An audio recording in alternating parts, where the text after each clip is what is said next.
बिस्मिल्लाहिर्रहमानिर्रहीम। अस्सलाम वालेकुम सामाइन, बाबे इल्म में खुश आमदीद। सामाइन, एक दफ़ा एक खातून खाना परेशान थी। रात को घर में दावत थी, पिज़्ज़ा बनाना चाह रही थी, सारा सामान ले आई थी, लेकिन मशरूम्स लाना भूल गई थी। रहती भी शहर से दूर थी। करीब की मार्केट में मशरूम्स दस्तयाब भी ना थे। साहिब को मसला बयान किया तो टीवी से नजरें हटाए बगैर बोले, मैं शहर नहीं जा रहा। अगर मशरूम्स नहीं डाले तो पिज़्ज़ा बन जाएगा, और अगर ज़रूरी ही हैं तो पिछली तरफ झाड़ियों में उगे हुए हैं जंगली मशरूम्स, तोड़ लाएं। खातून खाना बोली कि मैंने सुना है जंगली मशरूम्स जहरीले होते हैं, अगर किसी को फूड पॉइजनिंग हो गई तो?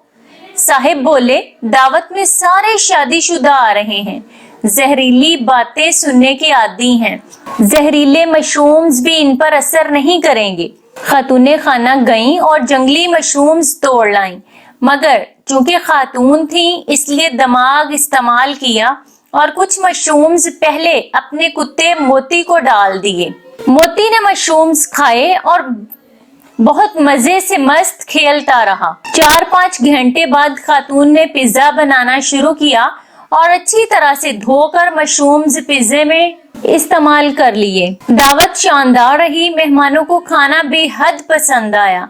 खातून खाना किचन में बर्तन समेटने के बाद मेहमानों के लिए कॉफी बना रही थी तो अचानक इनकी बेटी किचन में दाखिल हुई और कहा, अम्मी, हमारा मोती मर गया। खातून की ऊपर की सांस ऊपर और नीचे की सांस नीचे रह गई। बच्ची की पूरी बात भी ना सुनी। चूंकि समझदार थी इसलिए परेशान नहीं हुई। जल्दी से हॉस्पिटल फोन किया और डॉक्टर से बात की। डॉक्टर ने कहा चूंकि खाना अभी ही खाया गया है इसलिए बचत हो जाएगी। तमाम लोग जिन्होंने मशरूम्स खाए हैं इनको अनीमिया देना पड़ेगा और मैदा साफ करना पड़ेगा। थोड़ी ही देर में मेडिकल स्टाफ पहुंच गया। सब लोगों का मैदा साफ किया गया। रात 3 बजे जब मेडिकल स्टाफ रुखसत हुआ तो सारे मेहमान लिविंग रूम में आड़े तिरछे पड़े हुए थे। इतने में खातून की बेटी, जिसने मशरूम्स नहीं खाए थे और इस सारी अजियत से बची हुई थी, सूजी हुई आंखों के साथ माँ के पास बैठ गई।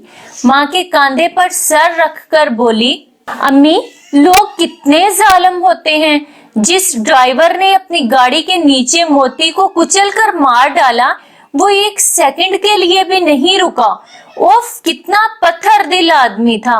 हाय मेरा मोती, मैं तो उसी के गम में रोए जा रही हूँ। तो मेरी बहनों, आप खुद को कितना भी ज़हीन, समझदार, मामला फहम और होशियार समझें, लेकिन हमेशा पूरी बात सुन लिया करें और पूरी बात सुन लेने में कोई हर्ज नहीं होता। हमेशा पूरी बात सुन लेने के बाद ही कोई फैसला और फिर उस पर अमल दरामद किया करें। सामाइन, मुझे उम्मीद है कि आपने आज की ये हल्की फुल्की सी वीडियो बहुत इंजॉय की होगी। बाबे इल्म पर ऐसी ही मजीद मुफीद, मालूमाती और मजे मजे की वीडियोस देखने के लिए बाबे इल्म सब्सक्राइब करें और साथ दिए गए बेल आइकन को प्रेस कर लें। बाबे इल्म की वीडियोस लाइक और शेयर करें और कमेंट बॉक्स में अपनी राय का इजहार जरूर कर दें। अगली वीडियो तक के लिए इजाजत चाहती हूँ। बहुत शुक्रिया। अल्लाह हाफिज।